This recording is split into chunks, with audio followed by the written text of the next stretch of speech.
Expansion foam can be useful, but it carries real risks for drywall if used without care. Expansion foam cures by trapping gas bubbles in a polymer matrix that expands after application, and that expansion can warp or crack drywall if you apply too much or place foam in a confined cavity. Use foam sparingly and along the lowest point first so excess can escape instead of pushing outward, and apply short, measured bursts rather than a continuous stream. When working near framed or finished surfaces, support the drywall with a hand or temporary brace until the foam skins over to reduce bulging.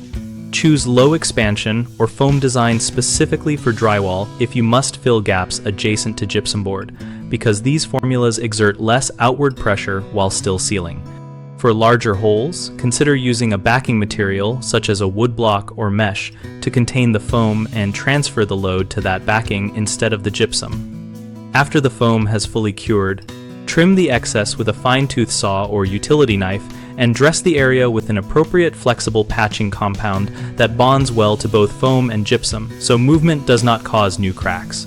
The three biggest mistakes I see are overfilling cavities, relying on standard high expansion foam for finish work, and ignoring support for thin drywall panels.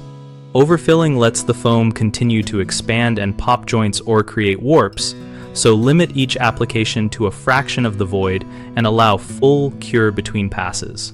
Using high expansion foam in finish areas leads to unseen pressure while curing, so switch to low expansion or specialized drywall foams for any close to surface work.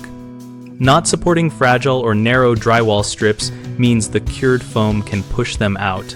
Hold the board in place with your hand, a clamp, or a temporary brace until the foam sets.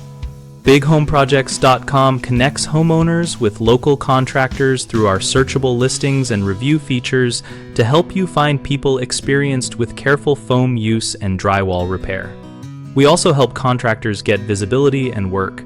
And our site includes a discussion community where both homeowners and professionals share tips, ask questions, and discuss product cautions like expansion foam.